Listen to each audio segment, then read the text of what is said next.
Dr. Ford has received many awards for his scholarship and leadership, including most recently, I was happy to be there when it was announced, the 2022 Catherine Maury Lacuna Award, which recognizes the author of the best essay in theology by a younger member of the Catholic Theological Society of America, the largest body of Catholic theologians in the world. Dr. Ford, we are delighted to have you with us, and we can't wait to learn from you today. Welcome.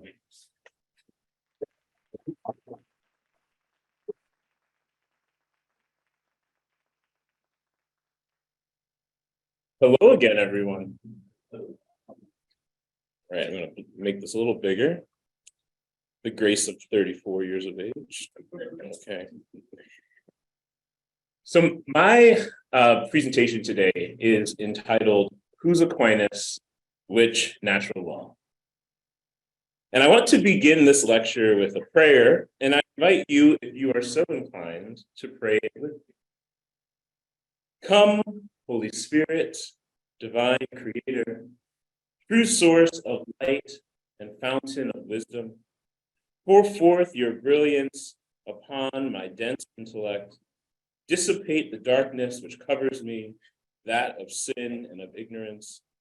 Grant me a penetrating mind to understand, a retentive memory, method and ease in learning, and lucidity to comprehend, and abundant grace in expressing myself. Guide the beginning of my work, direct its progress, and bring it to successful completion. This I ask through Jesus Christ, true God and true human, living and reigning with you and the Father forever and ever. Amen. Of course, I stole this prayer. It belongs to none other than to Thomas Aquinas, and from what we can tell from one of his earliest biographers, William of Taco, Thomas took prayer with the utmost seriousness. Taco writes, every time that Thomas wished to study, to undertake a disputation, to teach, to write, or dictate, he first withdrew into prayer on his own and prayed, pouring out tears in order to obtain understanding of the divine mysteries, unquote.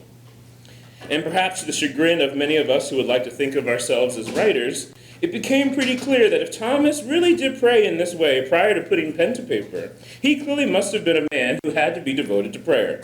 We know that Thomas died in the year 1274, and in the 4 years prior to his passing, rough calculations estimate that he wrote the equivalent of 2 to 3 average length novels per month. That's 144 novels in a year, in 4 years, y'all.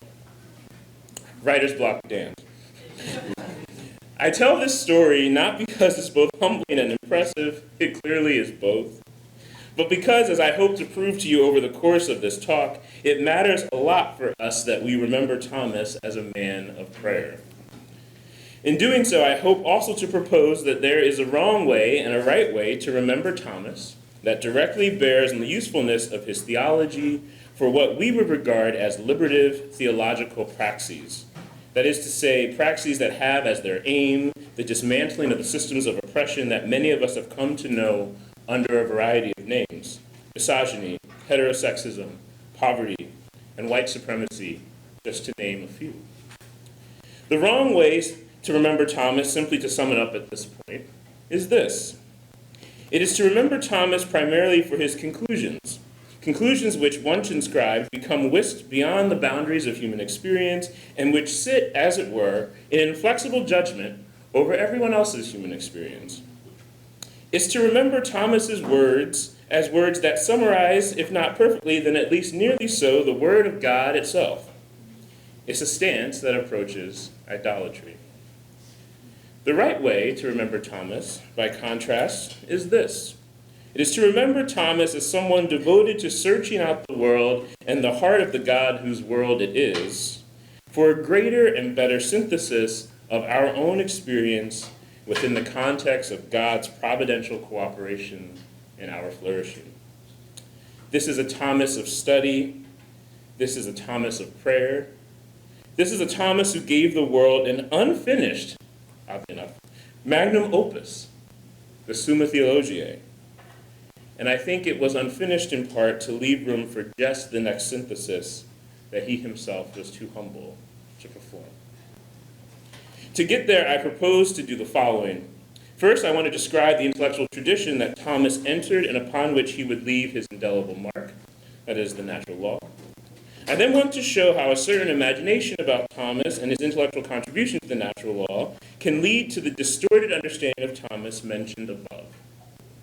Third, I want to show a different imagination of Thomas and his contribution to the natural law tradition that can lead not only to a better understanding of the natural law, but also to a better understanding of Thomas.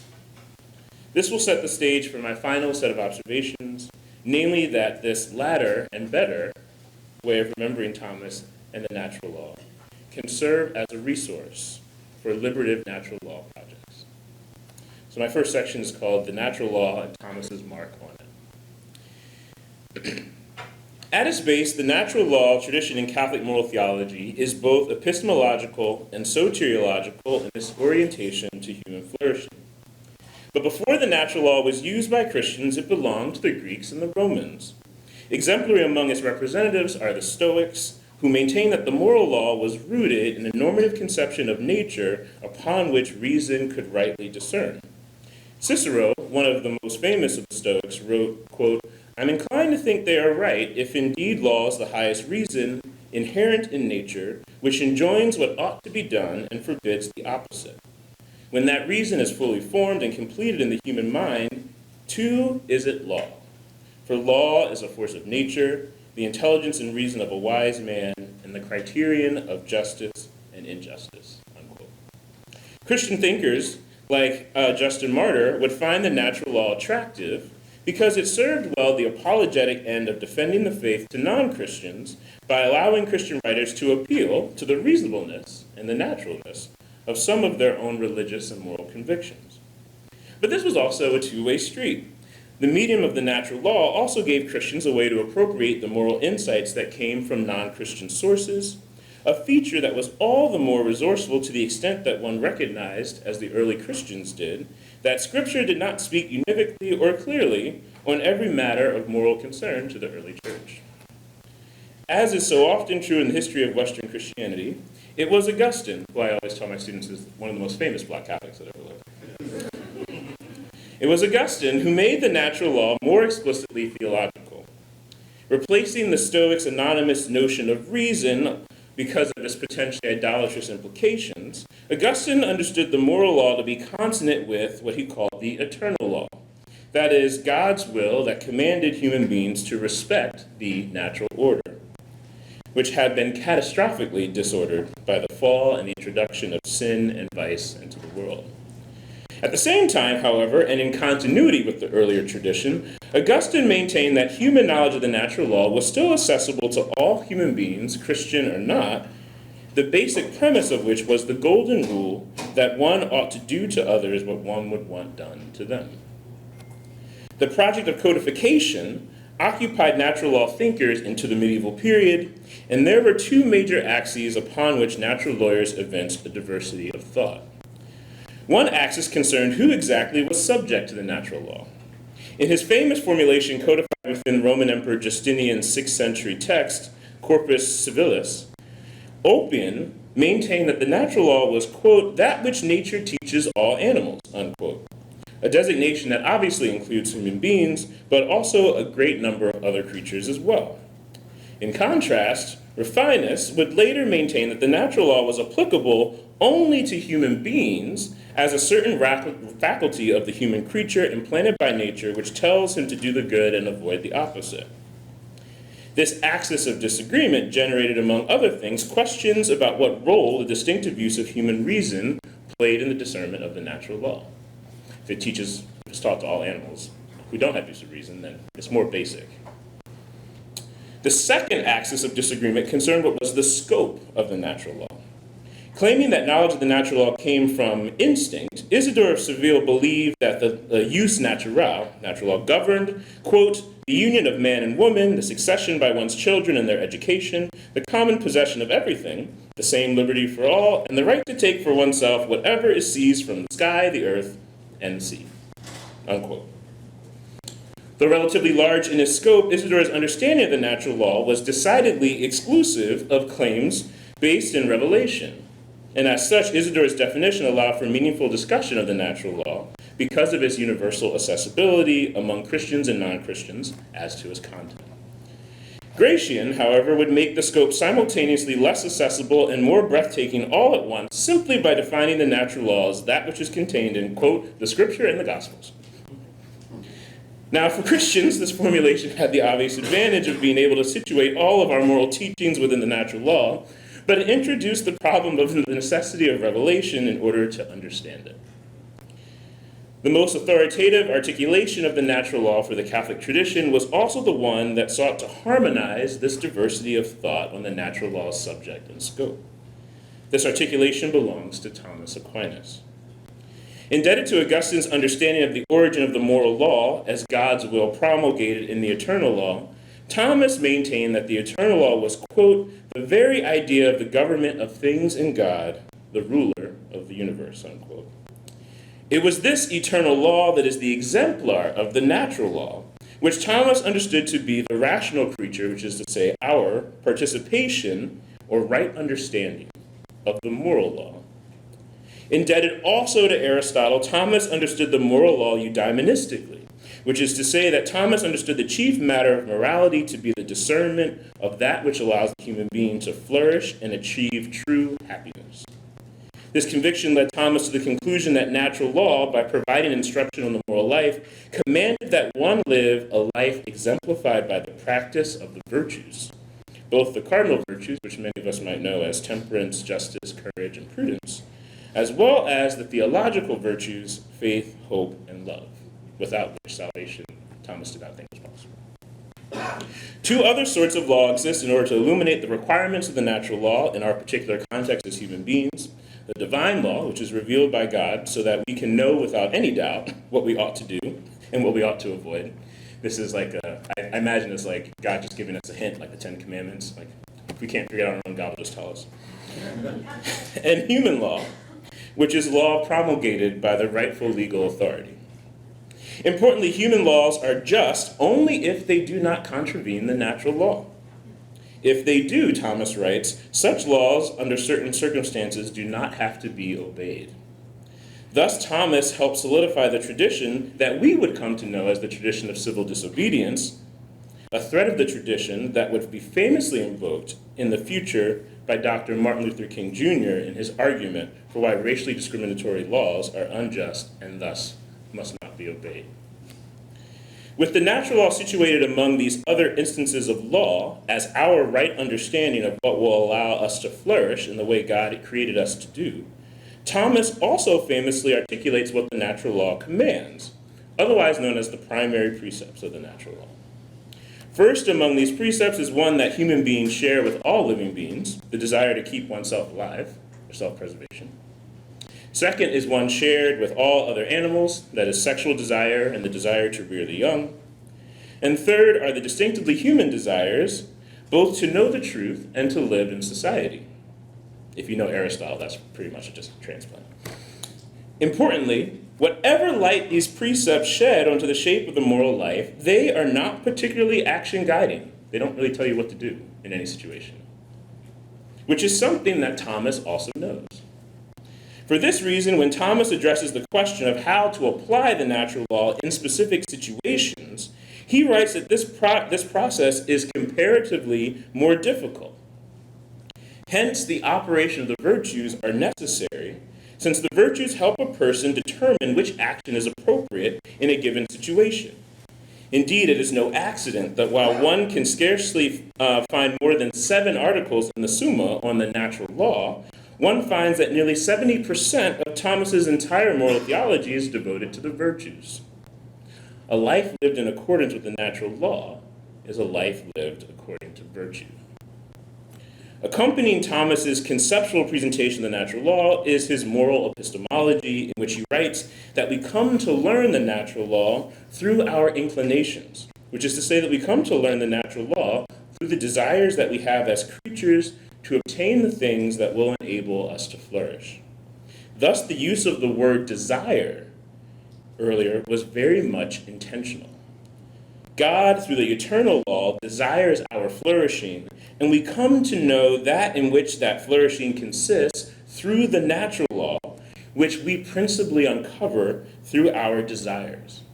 Or said differently, so central is desire to Thomas's moral theology that, as Dennis Turner rightly observes, quote, some desires are so basic to human living that an awareness of the normative character of meeting them is analogous to a law universally promulgated and ineradicable from the human consciousness, unquote. Importantly, I hope my Protestant friends are listening, there is one very large impediment to acting rightly to which we should draw attention, lest this sounds so lovely. That impediment is sin, which variously affects either the operation of reason to know what is our true good, or the operation of the will to desire the good rightly in a given situation. The presence of sin in the human condition results in the failure to understand, desire, and act as the virtuous person ought, which is another way of saying that because of sin, the fallen human being fails to act according to God's will as disclosed by the natural law and rightly realized by the virtuous person. For this reason, God's grace is necessary, since though God instructs us by God's law, God assists us in realizing that law by God's grace. And both instructs and assists are directly from Thomas's suit. And indeed, grace abounds. For not only does God's grace manifest itself within our own natural inclinations, right? Recall that God wants us to know what the natural is because we have these desires built into us. That's a form of grace, right? But God's grace also works to strengthen our reasoning and our willing so that we can obtain what is truly a supernatural end that allows for us to enter into a relationship of friendship with God. This is nothing less than our salvation, according to Thomas. To respond in love, caritas, to the God whose prior love allows us not only to be the creatures whom God created us to be, but whose love also raises us beyond any capacity we would possess on our own to become God's own friends. Thus, in the famous Catholic dictum that has been misunderstood throughout the centuries, grace perfects nature. Thomas's synthesis of the natural law would become paradigmatic for the Catholic tradition after him. The reason why, in no small part, comes from the integral approach he takes to his sources, making his particular synthesis unique and harmonizing of the authorities before him. In describing the natural law as having three primary precepts, one to all living beings, another one to all animals, and a third to human beings distinctively, Thomas actually harmonizes Ulpian's and Rufinus's definitions of the natural law. By his account of the natural inclinations, Thomas gives his natural law an epistemology that is inclusive of all human beings, since the goods to which the inclinations point we all need.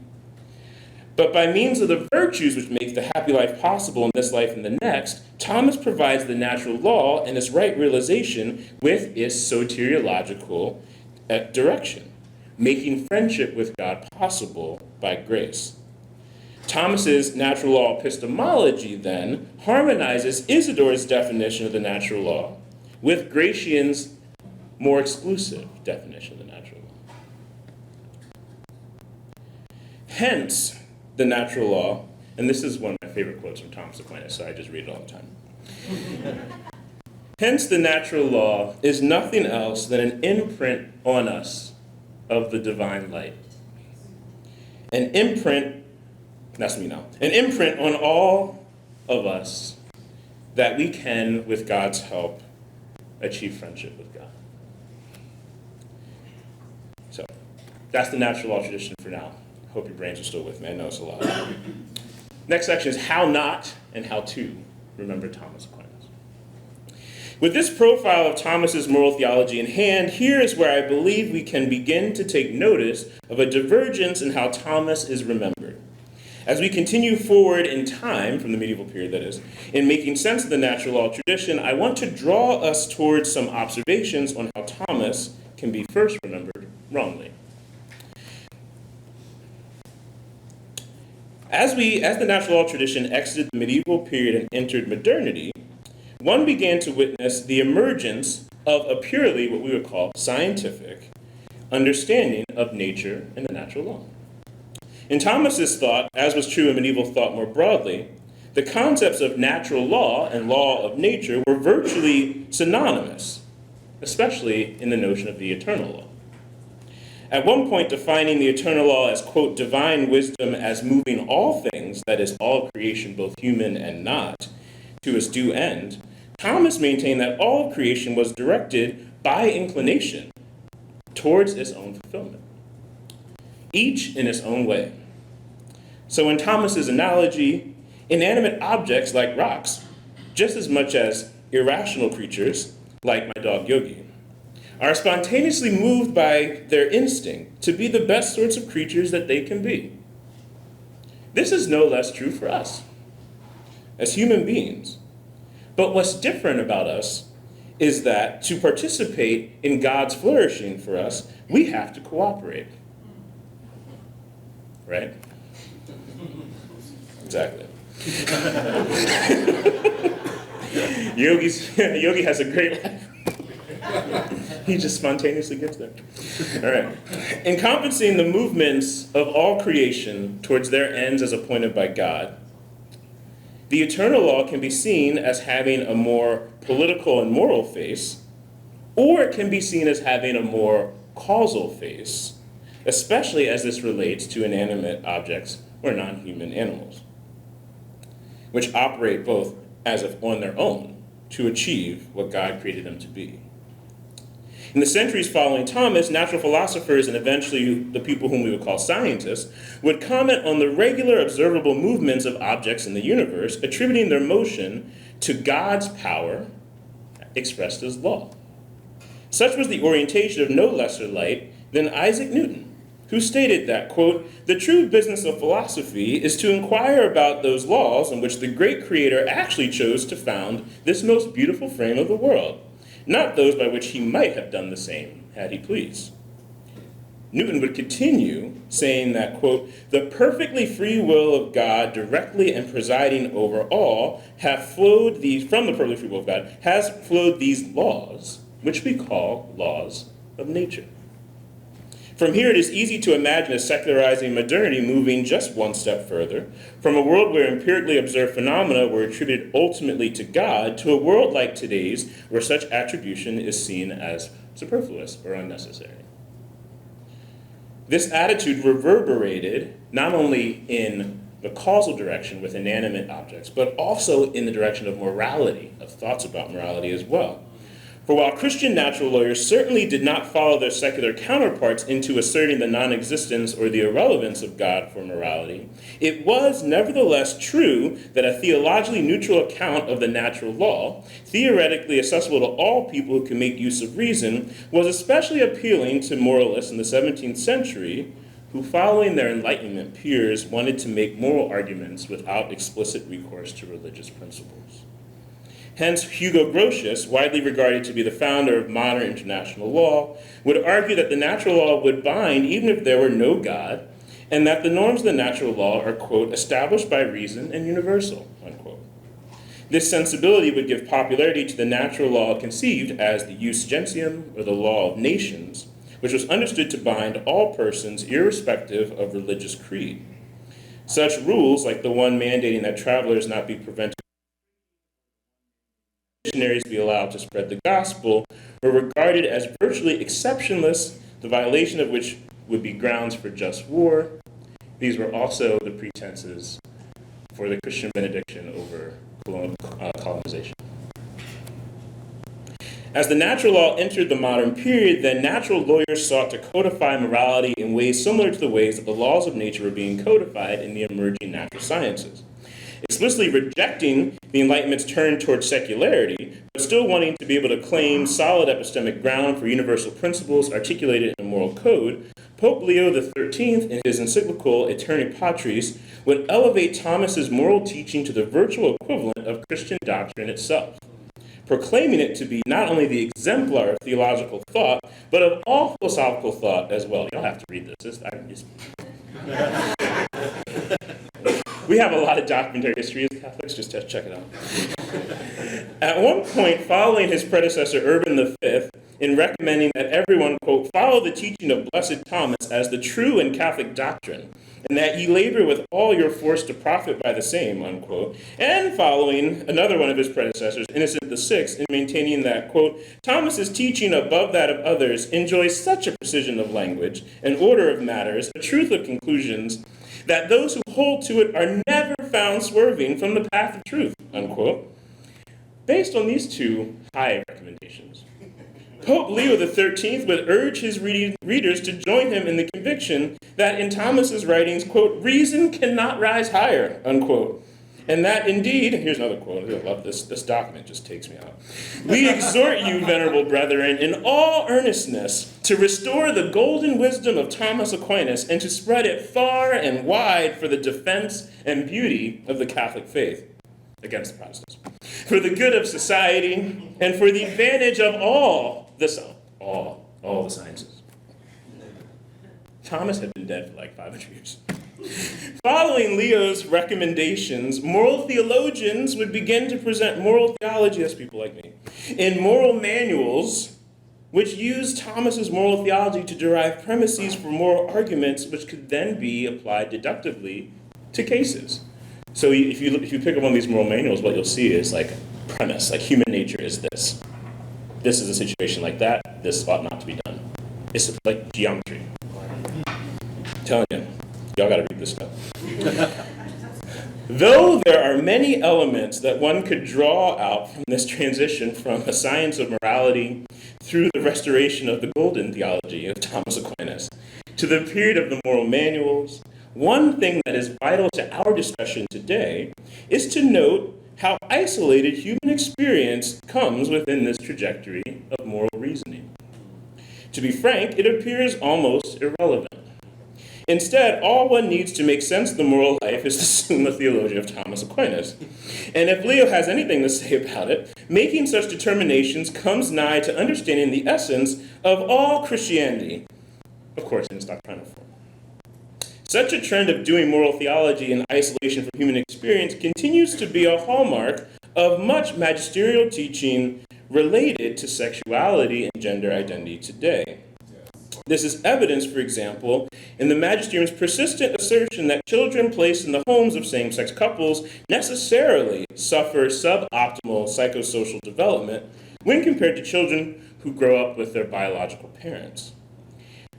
But nearly every professional society of social scientists and social workers maintains that this association is false. And it's especially false in situations where children live in households in which both their biological parents are in an unhealthy relationship. And to take one more example, the magisterium continues to assert, based largely and solely on a reading of Genesis and an argument from analogy to the Trinity, which I will not give, that human beings come only in two genders, that these genders are complementary at a metaphysical level, and that this complementarity is rightly expressed only within the context of a marriage in which each and every sexual act is open to the possibility of procreation. Yet, what we are learning from the experience of transgender people, and indeed the experiences of anyone in a long-term sexual relationship, is that these views might not be correct. And to these difficulties, I want to add one more. Within this historical trajectory, Thomas's moral theology, and by extension Thomas himself, gets misremembered. This judgment becomes all the more compelling to the extent that one realizes two things. First, that in isolating human experience from any moral theology that is taken to base itself off of Thomas's, one removes the operation of grace via the natural inclinations, which are in turn rightly realized through the virtues. In other words, in this trajectory, one gets Thomas's theory of the natural law without Thomas's theory of the virtues and grace, which means quite simply that Thomas's entire moral theology is forfeited. And second, though isolating human experience in this way, the natural law becomes little more than the eternal law as revealed through the church's leaders. If human experience enters in at any point, it enters only to confirm the prior theory proclaimed by the church's religious leaders. Any contrary experience taken to have normative significance is immediately suspected as sinful. Whatever this is not the moral theology of Thomas Aquinas. If anything, this account resembles more of a divine command framework in which Thomas is remembered by his conclusions alone, conclusions that, in time, become universal and unchanging principles of deductive moral reasoning. By contrast, there is another historical trajectory that I believe remembers Thomas in the right way. This trajectory, however, does not trace the natural law through the modern period's derivation of the laws of nature. Instead, it traces the natural law's development towards the establishment of natural rights and eventually human rights. Thanks to the work of thinkers like Brian Tierney, the linkages between what we know as natural rights have their origins in the medieval period that Thomas both inherited and interacted with. At this time, the notion of right, Latin word use, was tied to the virtue of justice as the object of justice, or what it was that various matters relating to justice were concerned about. In plainer language, whatever the just thing was, is use. Importantly, the just thing itself was believed to be an objective reality inhering in moral situations, such that the wrongness of certain actions did not come from the fact that they unfairly impacted the freedoms another person was said to have. Instead, they came from the fact that the wrongful act did not allow someone to act rightly. The idea that rights were something that adhered not externally, but within the moral subject, from which we eventually get the notion of subjective rights, as various claims that one individual can make over and against those of others, arrives, of all places, in the 14th century with William of Ockham, who was engaged in a theological dispute with Pope John the 22nd. I will not go through the whole argument. But Ockham's claim is this. In the garden, Adam and Eve had a natural right to the use of the vegetation in the garden for the purpose of sustenance. If you want to talk about Occam, just find me later. The 17th century would witness the advent of accounts of natural rights defended famously by European thinkers like Thomas Hobbes and John Locke, who believed that human beings had rights that descended from the primary duty of self-preservation in the anarchic state of nature. In the 18th century, Immanuel Kant would famously argue that morality required that all of these people treat each other as ends and never merely as means. In the 20th century, such treatment would be spelled out in explicit detail by the United Nations in its Universal Declaration on Human Rights in an entirely secularized form that, like Kant's arguments 2 centuries earlier, invoked no theological premises to talk about what was owed to another person. 15 years later, on the eve of the Second Vatican Council, Pope John the 23rd would use the UN Declaration of Human Rights as a framework for defining what it would mean for Christians to respect the fact that each human being was made in the image of God. But this time, he would invoke the theological tradition of the natural law as its epistemic grounding, thereby bringing human rights into Catholic social teaching. What made this event an achievement in 1963 was the fact that in order for it to happen, the church had to accept that there were meaningful moral insights that it could learn from beyond its borders in the wider world. Indeed, this would become one of the major themes of the Second Vatican Council. This would not come cheap. Remember that Leo XIII guy I was telling you about? Let's just say, if he had heard what happened at Vatican II, he would have had a moment.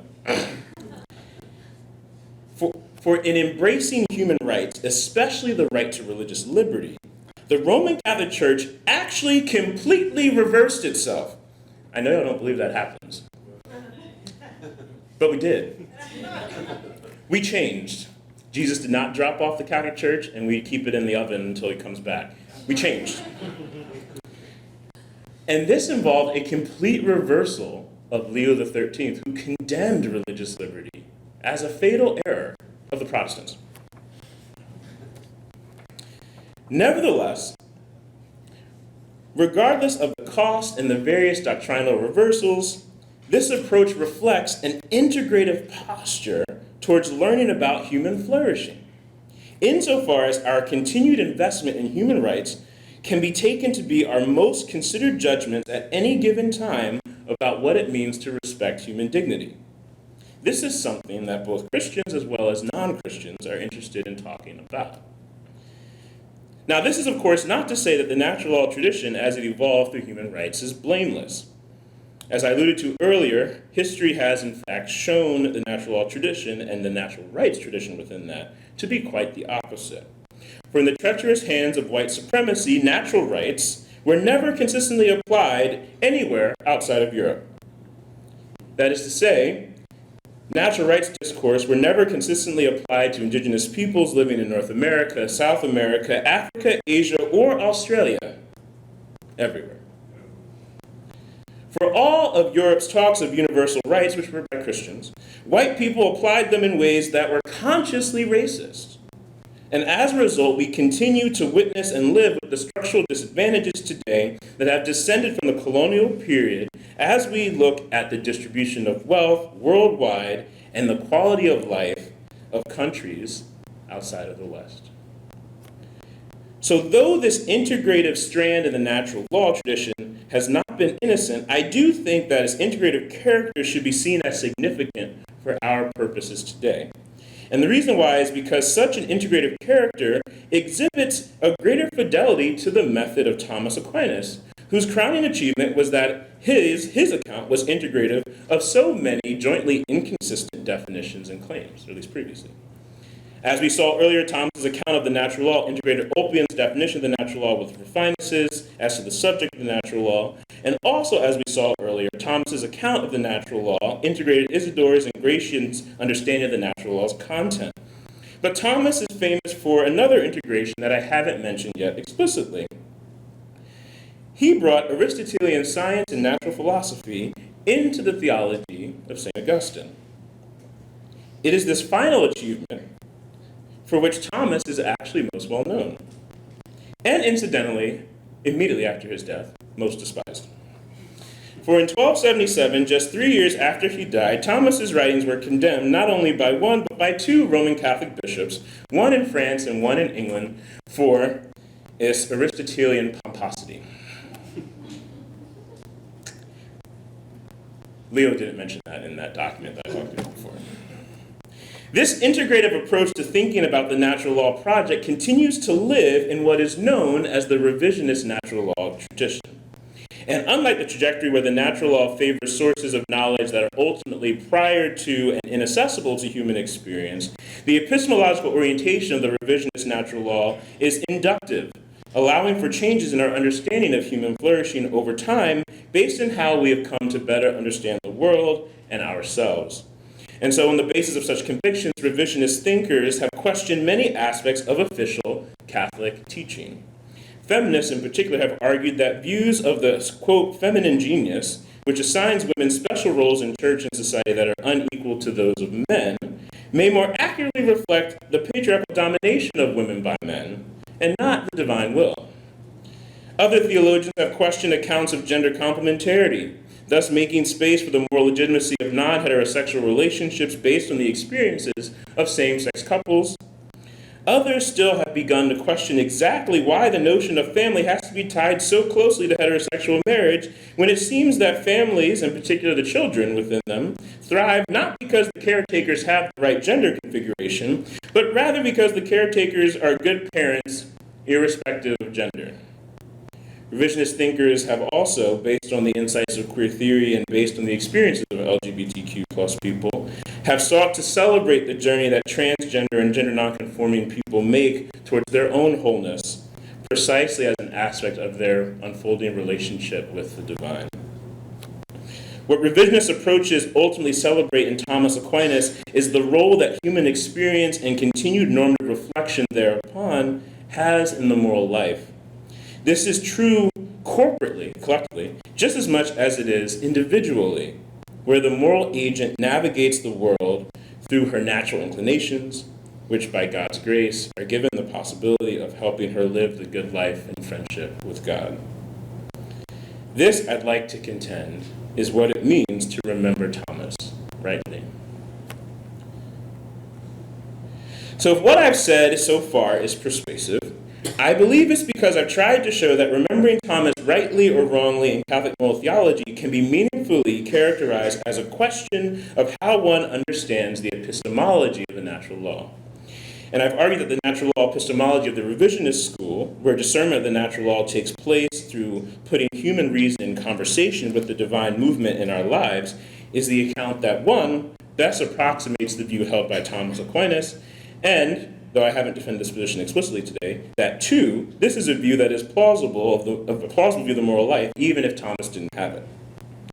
But I have promised one more argument in this lecture, and that is about how Thomas's natural law epistemology could truly serve liberative ends. In addressing this question, I want to integrate Thomas's epistemology of the natural law with the insights that queer thinkers of color, and indeed thinkers of color more generally, have made about human flourishing. Of particular relevance is the thought of the late José Esteban Muñoz.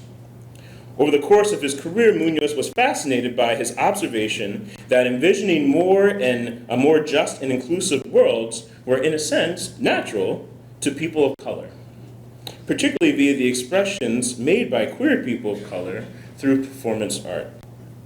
In his early work, Muñoz considered such expressions as disidentifications. Disidentifications which are subtle protestations against the oppressive forces in the world, as well as responses aimed at managing and negotiating historical trauma and systemic violence. Among various disidentificatory actions, I practice that word, throughout history, Muñoz identifies the sorrow songs of enslaved persons whose music testifies to a truer world of misty wanderings and hidden ways. And more recently, he includes the camp performances of drag queens like Vaginal Creme Davis, whose performances draw the audience towards radical cultural critique, if not also with a few laughs along the way, as her performances invite the audience to rethink the power configurations based in gender and race. Towards the middle of his career, Muñoz theorized that these disidentificatory actions testified to the presence of a critically retrieved notion of utopia, which he understood to be fundamentally composed of, quote, potential blueprints of a world not quite yet here, a horizon of possibility, a moment where the here and now is transcended by a then and a there that could be and indeed should be, unquote. Are you hearing reign of God, eschatology? Good. All right, y'all are still awake. And towards the end of his life, Muñoz provided the ontological foundation for such a connection to this world within his concept of brownness, which is a shared condition by people of color living under the oppression of white supremacy. While this designation, of course, includes skin color, it transcends it in a number of ways as well. As Muñoz describes it, brownness, quote, indexes a certain vulnerability to the violence of property, finance, and to capital's overarching mechanisms of domination. Things are brown by law insofar as even those who can claim legal belonging are still increasingly vulnerable to profiling and other state practices of subordination. People are brown in their vulnerability to the contempt and scorn of xenophobes, racists, and a class of people who are accustomed to savagely imposing their will on others, unquote. I see places where Muñoz's account intersects helpfully with the natural law epistemology of Thomas Aquinas. My synthesis affirms that God's will, that is, God's eternal law, is for the flourishing of all creation. It follows that the human participation in God's eternal law, known as the natural law, includes a commitment to the flourishing of human beings as the creatures that we are. We learn the natural law through our inclinations, which move us to act in ways consistent with self-preservation, truthfulness, and life in society. And for those living under conditions of oppression, respecting God's desire for flourishing necessitates acting in ways that name and dismantle those very same systems of oppression. Through our shared sense of brownness, collective action for such naming and dismantling, in other words, actions for liberation, becomes possible. These actions are then manifested as disidentifications. What provides the condition for the possibility of the soundness of these moral judgments is the grace given specifically to those who share a sense of brownness in the world. That is, those whose lives are exploited by the forces of racism, heterosexism, capitalism, and xenophobia. Such a claim provides the epistemic counterpart to the conviction expressed within both the Hebrew Bible and the New Testament of God's preference for those who are poor and vulnerable. In other words, it is the grace that sits at the very basis of the brown creature's existence, a grace that assists what natural law otherwise instructs, as applied by the operation of the virtues, and it allows for these judgments and disidentifications to be morally sound. It is one thing, of course, to name the condition for the possibility of the soundness of these moral judgments, but it is another thing to provide some criteria by which such judgments can be justified as right or virtuous realizations of the natural law.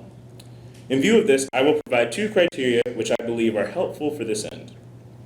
One draws directly from the natural law tradition, while the other draws from Catholic social teaching. The first is the criterion that requires that moral judgments taken to be conclusions of liberative natural law arguments promote human well-being. Here, well-being, following Jean Porter, quote, provides the paradigmatic instance of a virtuous life. Paradigmatic because this reflects the form that a life of virtue will actually take for most people, and paradigmatic in the more basic sense that the exigencies of human well-being inform the criteria for the ideals of the virtues, unquote. What she means by that in slightly more accessible language is that well-being might not be the full realization of the moral life, but if someone is doing well in this life, that might be a good indication that they're doing well morally, right? Not just doing well financially, right? Like they're doing well comprehensively, right? In our contemporary moment, a credible account of well-being will have to be one that is empirical, interdisciplinary, and intersectional, drawing from the insights of many fields, including the natural and the social sciences, as well as the critical studies that happen with respect to race, gender, and sexuality, and others. It is important to note that while generating a comprehensive account of well-being may be difficult, though this is foolishly what I'm doing in my book, especially in the social science field, such a criterion, at the very least, rules out a dismissal of any one of these fields. Whatever ideal of well-being is generated, in other words, will have to be genuinely integrative across knowledge domains. If you're hearing the word integrative a lot, that's on purpose. The second criterion requires that any judgment drawn from liberative natural law arguments make a preferential option for the poor and the vulnerable in its composition. Following Daniel Grudy, this criterion requires that one, quote, makes the poor central to one's vision of life as they were for Jesus, unquote. Furthermore, following Sean Copeland, it requires one to engage a, quote, praxis of compassionate solidarity as an act of Christian love and protest against poverty, unquote. And to do this rightly, it is important to conceive of poverty as a multidimensional concept, including material poverty, that is, states of affairs that lead to disease, weakness, underdevelopment, and early death, psychological poverty, things like low self-esteem, and existential or cultural poverty, that is, the sense of meaninglessness and disvalue that comes from being subjugated or dominated by others. To render a judgment that makes a preferential option for the poor thus means that it has to have as its aim the effect of the amelioration of the material suffering of others and this multidimensional account of poverty. On this account, then, authentic judgments based in a liberative natural law will certainly be those that advance an ideal of well-being, but such an ideal must always be grounded and ultimately accountable to the material realities of those that suffer. Such judgments must also be grounded in an integrative approach to understanding human flourishing, one that draws both from empirical and critical investigations. Helpfully, this approach prevents moral judgments that entail psychological fragmentation for the sake of adherence to the gospel, as might be witnessed in theologies that rationalize suffering for the attainment of salvation. Moreover, such an approach prevents excessive spiritualization of one's normative understanding of that in which the human good consists. I think of this like Leo. thus allowing for a concept of the good to emerge that is meaningfully terrestrial, but also meaningfully collaborative across lines of difference. In these ways, I believe that this account of liberative natural law can follow Vincent Lloyd's insight that the, quote, epistemic privilege of the oppressed, unquote, ensures that the tradition of Black natural law, which is the title of his book, gets things right, unquote. In closing, I'd like to return to where this paper began, with the image of Thomas in prayer. For me, it provides an image of the usefulness of prayer in liberative projects. Thomas believed that prayer is where our desire seeks out God's desire for us, with the result that in this sacred conversation with God, our will is transformed. One of the most beautiful things I love returning to in the Summa, which I don't think anyone else says a sentence like that. But if you hear Thomas on prayer, read Thomas on prayer, and he talks about Jesus' time in the Garden of Gethsemane, he says that God wants to hear our prayers and our desires, even if we know that those aren't the right ones, because we have to be truthful about ourselves in order for God to comfort us. I see in this image of prayer, which Thomas thought was necessary before every academic exercise, an image of what it might mean to seek insight into this liberative natural law that I think descends from thinking with Munoz and other liberation thinkers. In prayer, God takes from those of us living under situations of oppression our natural inclination to be free, and God sharpens our understanding, and thereby gives us the grace to disidentify, to protest, and change the world. And though Thomas might not have foreseen this in his own prayer, his words take on new resonance within the horizon of liberative imagination, with the hope that as I re-say these words to you, we might remember his moral theology rightly today. Grant me a penetrating mind to understand, a retentive memory, method and ease in learning, the lucidity to comprehend, and abundant grace in expressing myself. The quote of Drag Queens, prayer of Drag Queens. Guide the beginning of my work, Thomas says, direct its progress, and bring it to successful completion. Amen, and thank you all.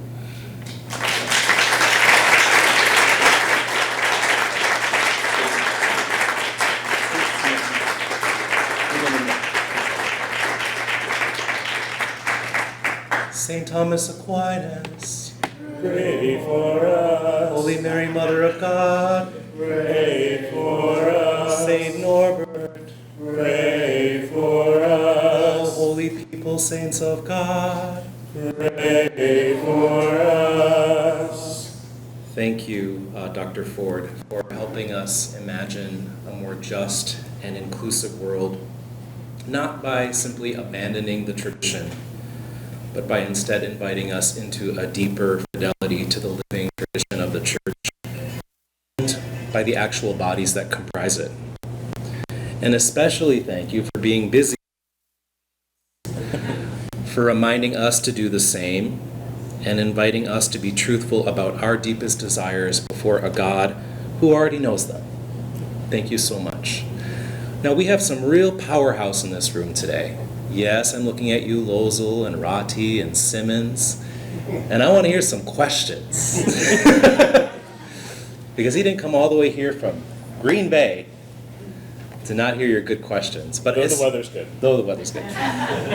Though also, I want to give a special privilege, first of all, to our students who are with us, who also are powerhouses and have fantastic reflections.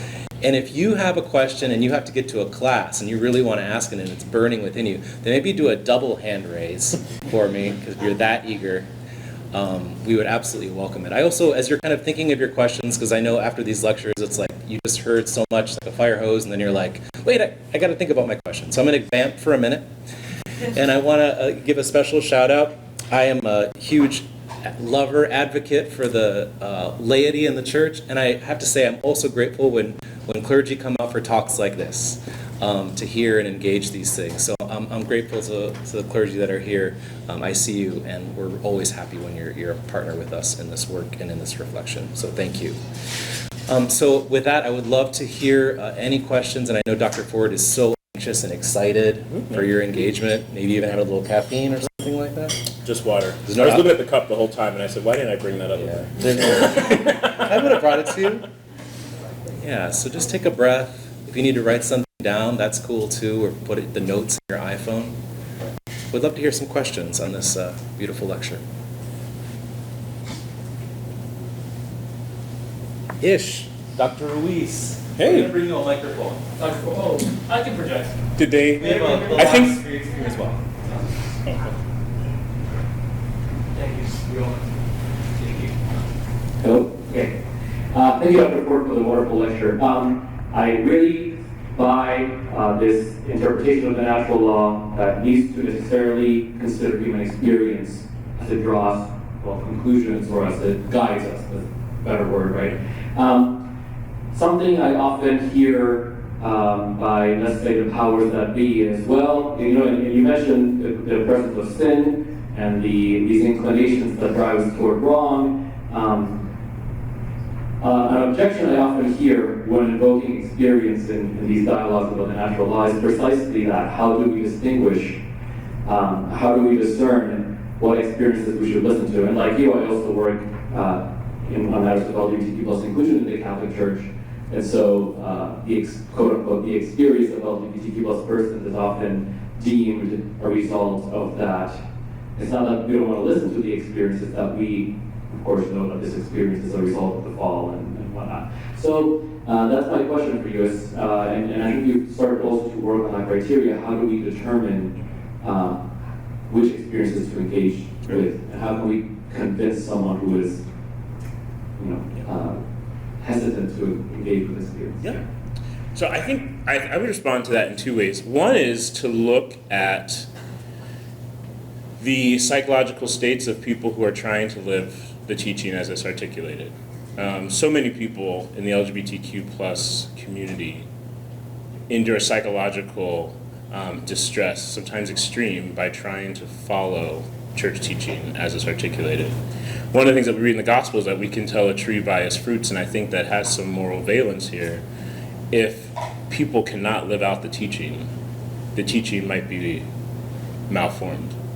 The second one is, to ask about the strength of the arguments that are being given for or against the experience of others, right? I think it's a considerable weakness in morality to isolate human experience. If all you need to know is the Summa, and all you need to know is the principles, that's not a human life. There's much more to who we are. And that's why I kind of think of that as like a divine command ethic. And I think that if we're going to offer arguments, like theological arguments, that do not take into account human experience, especially the effects that it has, then that theology is like the weight that Jesus said his teachings would not be. Like Jesus says, my burden is easy. But if anyone sees Jesus and only sees pain, that can't be.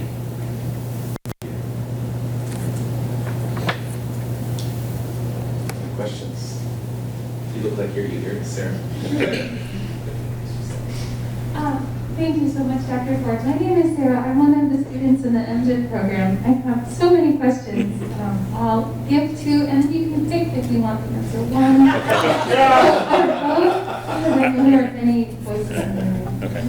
My first question is, in thinking about the integrative sources of knowledge, where is gratitude in the conversation on natural law, which is something you touched on beautifully today in the chapel. Mm-hmm. And my second question is, it seems like another one of the integrative sources between the role of experience and continued reflection, and speaking of utopia, is the role of imagination. Mm-hmm. I was wondering, speaking of moral law, what is its relationship with moral imagination? Yeah. Those are my two. Thank you. Thank you. So gratitude. One of the things also impressive about Thomas is that his brain is like a well-organized library, so all I have to do is you kind of look at what virtue it falls under.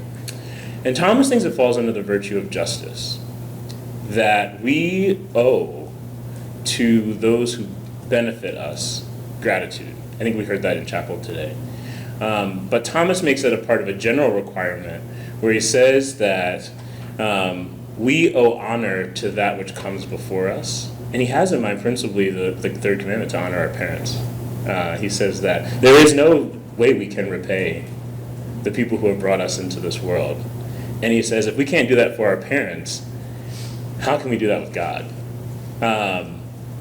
And when he gets to the part of the sermon that he actually wants to write on the virtue of love, he does something that's really cool. He says, all right, Aristotle, I feel you on the virtues of prudence, justice, temperance. Okay, fine, got it.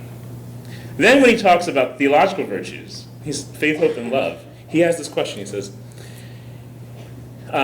or one more step. So he says, like, with these virtues, Aristotle had this account that said, if we want to do the just thing, if we want to do the temperate thing, we need to avoid, like, two what are called, like, vices. So the courageous person avoids being a coward and being sort of rash. The virtue of courage kind of is in the middle, in the mean, right? So Thomas is addressing this question, do the theological virtues observe the mean? Is there, like, two, like, things we need to avoid? And Thomas says, that question is absolute garbage. There is no way that you can love God too much, hope in God too much, or have too much faith in God. So absolutely not. And I find that that's related to gratitude, right? That in this relationship where God saves us by giving us these gifts of faith, hope, and love, we now are living the same reality that we would in heaven. It just grows deeper and deeper. And that's beautiful to me. So about the second question about imagination, I think with utopia, and the reasons why utopian theories generally take a big hit in ethics is because imagination, some people think, is very cheap, But I think when people of color look at imagination, that has been the only way we've been able to deal with this. My enslaved ancestors had this imagination of freedom, and they heard God calling despite the fact that their slave owners were telling them that they would never hear that voice. That's imagination. When I think about all these, like Vaginal Creme Davis's work, what she's doing in that is trying to spark an imagination, which I've tried to say is tied to God's plan for our flourishing, that her work actually reflects God's movement. And like all of her work is trying to say, hey, pay attention. You can laugh a bit, but pay attention to this. And that judgment that flows from that, I think, is a part of God's providence and desire for all creatures to be free. I hope that answers your question. Yeah. Thank you, Dr. Ford. Yeah. Wonderful lecture. The second time I've heard a version of it. Yeah. Oh, you were there. Yeah. So, I mean, it was good enough that I come back again. So my name is Silas Ballard. My question is about codification. Sure. So your, I think, rightful emphasis on the recovery of virtue and experience would seem to suggest to me that the natural law is a continually evolving, potentially, or at least our access to it Yes. continually evolving. And so I'm wondering if that necessitates against codification, or if there is some place for codification of natural right in the way that you're thinking. And I'm thinking in particular about the Universal Declaration, right? Does the codification of something like the Universal Declaration stand as a potential impediment to the project that you're advocating? Yeah, I don't think it stands as an impediment because I think that, just laws, when they're just, help us become the right sort of people. In an ideal world, Thomas thinks of law as this thing that we would reason to and want to do independently of anything else, just wanting to do the right thing. I think that just like divine law, like the Ten Commandments, is God's like, please do this. Like, I'm telling you, just get it together. Don't lie. Human rights and these other lists are helpful as a way to keep the conversation moving, right? Like, we're in 2013, right? This is what we understand human flourishing to be. If we throw out codification and then make it, ancillary or put in the background, we lose what laws are supposed to help us do, which is give us insight. So like when my students, who don't really care about Thomas like this, when they say things like that's wrong, they'll say things like that violates that person's rights. It's a shorthand. They have no moral argument. They're just like, no, that's wrong. It just violates that. A person has a right to that.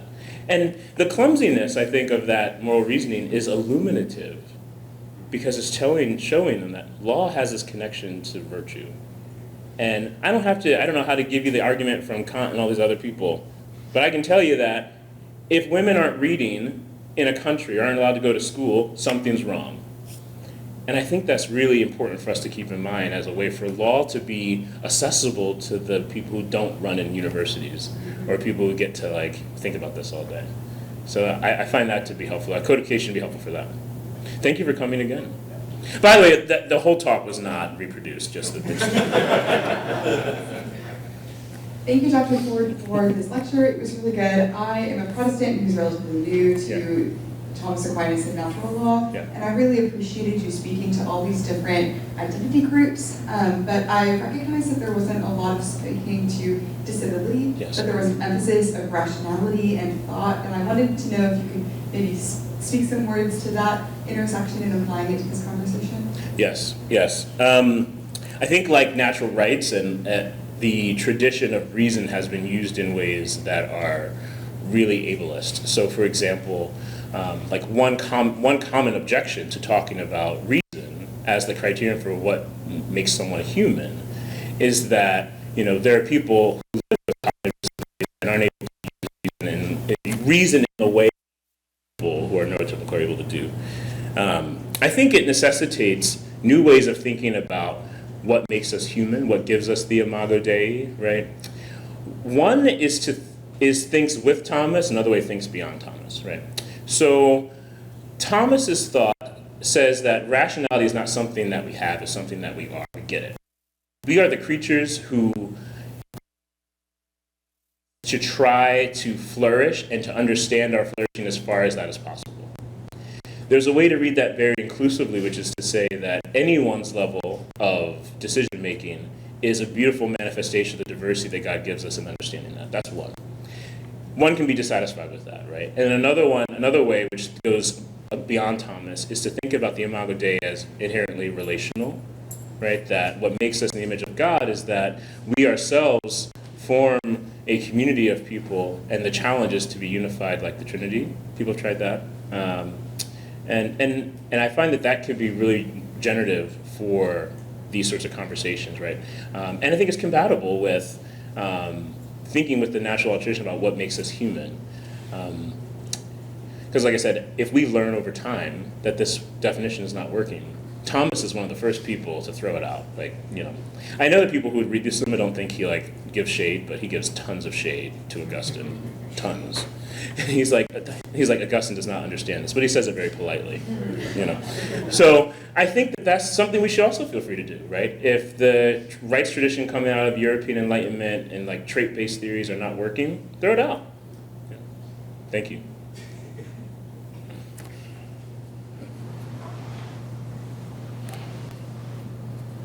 Thank you, Dr. Ford. That was a very challenging and wonderful lecture, and it's going to take me a while to work through it in my mind.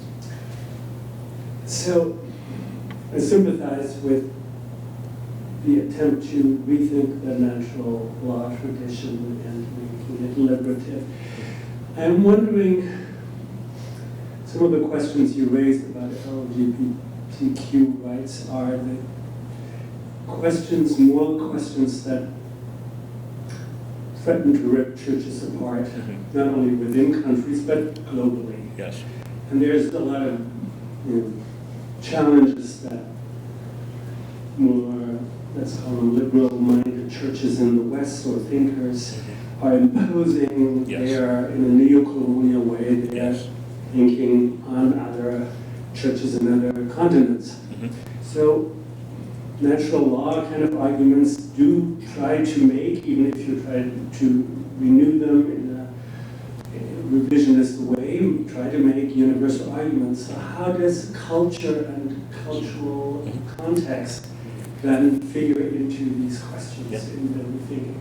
No, thank you. That's an excellent question. Pope Francis also shares that point of view exactly. Like he thinks that, particularly with, for example, tying of humanitarian aid to things like abortion access or other sorts of strings that might come from, this aid. He says this is another form of colonial domination, just in a more benevolent form, and is dangling money over people, same sorts of people who were just centuries earlier, right? So that's the strength of objection, I think, is really well taken by me.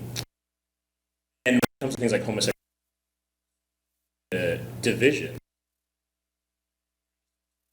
among our African siblings and people living in North America and Europe on this question, right? And to this, I think that what a lot of feminist thinkers have said in reply, I think is persuasive to me, is that the natural law, whatever project of cosmopolitan, whatever you want to call it, right? That sort of project cannot happen without having everyone meaningfully and fully at the table. And I think what it's showing us right now is that people aren't at the table thinking about these things, right? I think there is, especially in like the white LGBT, like the HRC, like Human Rights Campaign, which was just like all same-sex marriage, and then when it was done, they kind of folded up, right? There is this sort of unthinking racism that happens when they look at our African siblings and they say, oh, they're just backwards, which has a dangerous precedent when white people say these things. And I think part of it just comes from ignorance of what LGBT movements in the West are asking. When you ask, oh, everyone should just love whoever they want, in the US, we have a society where most people make their money by participating as individuals in the capitalist market. To tell people in Nigeria just to love whoever you want and disregard your family ties, you're talking about the implosion of the economy. And that lack of sensitivity is one of the reasons why there's no progress on this question. We don't see that actually the cultural difference is not just about sexuality and choosing who you want to love. It's about the entire way of life, right? Particularly when all these, aid packages put these countries more in debt. They have to figure out how to stay alive. And when they choose between living and sex, they're going to choose living, right? And I think that we need to find better ways of bringing people to the table, and that involves economic aid that isn't tied to such things, but that understands that, it's not just about rights just to do what you want. It's actually the individual capitalist ethos that allows for certain ways to talk about LGBTQ existence, right? Another answer is just to look at the ingenuity of LGBTQ people who have not left these countries and how they negotiate very difficult situations by honoring their parents and also trying to find fulfillment in their lives in ways that I think are actually models for the West in our sort of desire for endless things.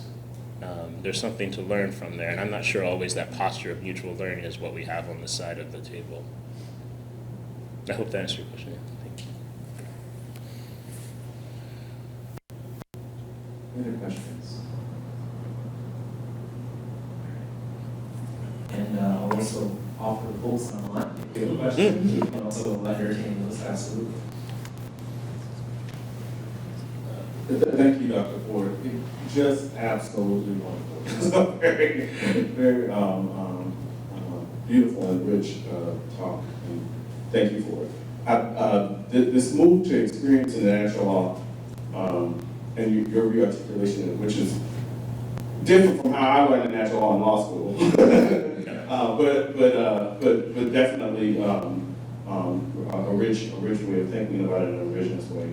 But the move to experience made me think about the different types of experience, and in particular, since I do mystical theology, I couldn't help but think about mystical experiences, where the consciousness of this presence of God provides a source of revelation that, for most mystics, forces them to question all doctrine, all types of doctrine. Yes. and Thurman is that figure for us in the Black church tradition, but Aquinas is too. His theology is really mystical. It's really grounded in his own prayer life and his conscious understanding of who God is.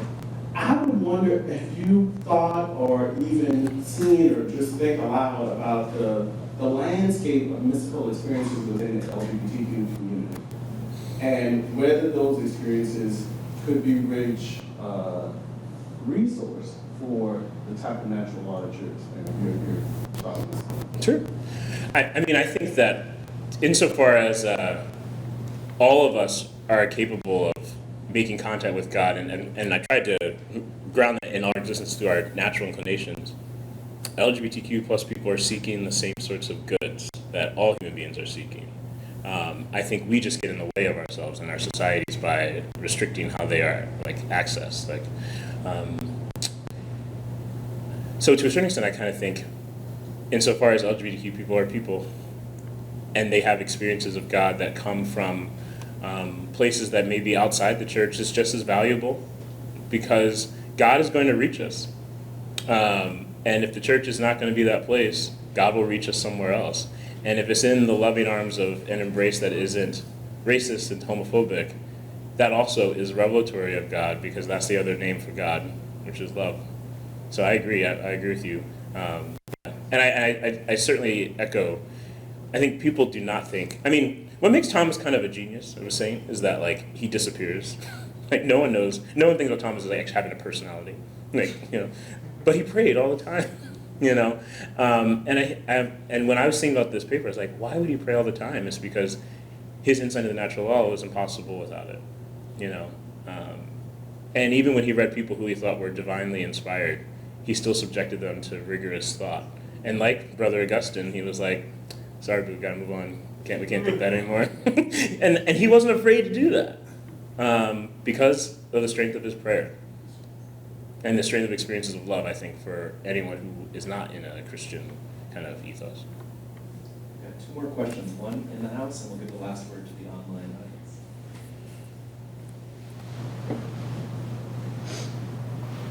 Over the past few years, I have walked with friends who are Episcopal priests and United Methodist pastors, and prayed with them and for them in their churches as they went through different difficulties.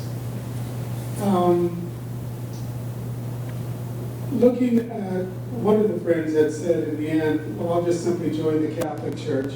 And my thought was, put the brakes on. The tsunami hasn't reached us completely yet, but it's moving fast. Yes. In 2020, I used Thomas's thoughts on anger from the Summa, and this quote was used a lot. One who is not angry when there is just cause for anger is immoral. Yes. And I'm looking at where we are as churches and how we are doing different things to protect institutions, buildings, Yes. universities, and other things that we own. I'm struggling with how do we bring all of this together and also preach the gospel authentically. Yes. Just this morning I was reading on an article that said Pope Francis, in an interview with the Associated Press, had made a distinction between being gay, using being gay as a crime vis-a-vis a sin. It was a strange stance to me. It seemed an awkward, precocious walk on a very flimsy tightrope. But it does summarize where the Catholic Church is trying to split hairs, and we all know that eventually we're going to just simply pull that hair. The question I have is, when the church is dancing between telling us we should not condemn, it condemns unjust discrimination against those with same-sex attraction, yet the church does not teach that same-sex attraction is sinful. in itself, but that it is intrinsically disordered. In the end, where do you believe, because I believe truth manifests itself slowly, well, it takes a while for us to discover it. Where do you believe that we will eventually end the Roman Catholic Church on the question? Of same-sex attraction? And welcoming, fully welcoming, Yeah. fully incorporating people who are gays. Yeah. Yeah, I think viewed from the doctrinal side, right, I think you're pointing to some of the incoherences of the teaching. And part of it comes from the official teaching basically trying to take an older way of viewing sexuality with a newer psychology of sexuality. And this is the disaster that we have with the teaching, right? So on the one hand, when sexuality, when acts were just measured by whether they were accorded with reason, right, which is like procreation, right, you get this idea that if you're not doing what you're supposed to do, you're disordered in your pursuit of the good. That all makes sense. Thomas would be like, okay, these are my words, I get it, right? Thomas would not understand sexual orientation. He was not around for that. The idea that someone is psychologically, emotionally, physically exerts this desire for compatibility with someone that they identify as the same sex, but then also that this is a part of their self-concept. That's new. And that's why you have this idea where attraction is not the problem, it's acting on it. Because the only thing they ever cared about was the action, right? So I think the writing is on the wall, which is that if the moral theology becomes too unwieldy, as you said, you're just going to have to pull the hair, right? At some point, it's so complicated for my students that they're just like, that's what? Why would they do that, right? So I think doctrinally, the incoherence is large, and epistemologically is coming down to, do you accept what the church says, right? Even if your experience is otherwise, or are you going to reject it? I think we're at that point right now. And I think some of us are walking into other congregations and communities because they don't want to deal with the time that this tradition will take to also formally recognize that, right? Now, there's a doctrinal reality, but then I think there's also the ecclesial reality, which is that, I joke, but I say, if you've ever been baptized, there's a really good chance that you met a gay person, especially a priest, because as we all know, homosexuality is very much represented in the priesthood. There are gay people in our churches, and churches are hospitable to them. So sometimes when we think about church like Rome, yeah, it's complicated. When we think about church as Saint so-and-so, where I go to church, that's the church. That actually is the real church. And the distraction of what's going on in Rome land is just not going to work. And that's also wonderfully black. We do not care about what is Bishop will speak. How wonderful, right? Thank you for your comments. Don't close the parish, but just so that's there's kind of this beautiful disregard in black Catholicism for white bishops saying, oh, well, thank you, Father, thank you for coming. That's how it works. So, that's that. I hope I didn't say too much truth over there. We can edit that out if that will get me fired. Father is laughing a little too much back there. One more question from us. Yes, so this is a question from one of our online participants. As Christians, we are taught about inclusion and have certain models of inclusion that are on Scripture, and they've mentioned Colossians 1:20 Sure.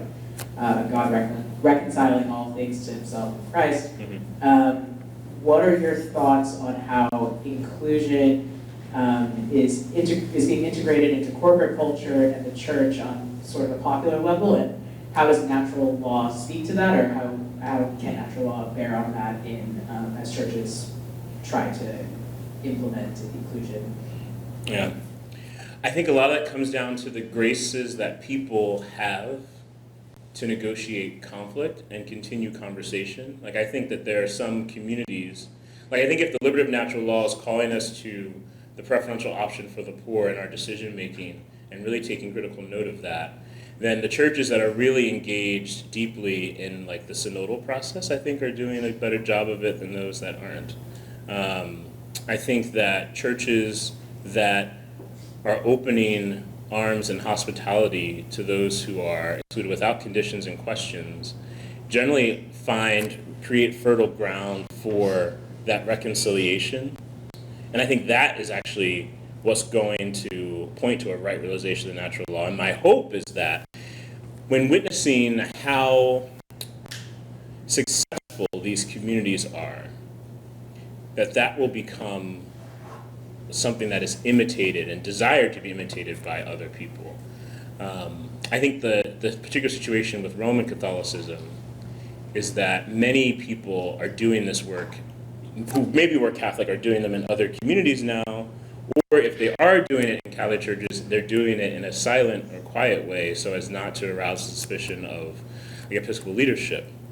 And so there's a certain sense in which this has to end with like a comment on hope. I think it's very easy to look at the landscape, I think, as our brother was speaking about, and say this is not looking good for us. But I think what hope offers us is this idea that this church will not be taken away from those of us who are in it. And that we will stay if God gives us the grace, because we embody the theologies that actually reflect God's liberation and God's natural law. And then we can use that as a way to identify distortions and then hopefully try to move beyond them.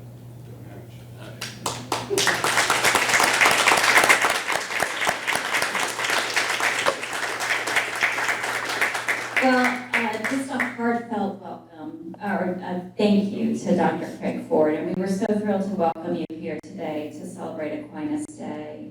Your words were compelling and your talk was insightful, and we're so grateful for that. Thank you very much. Thank you.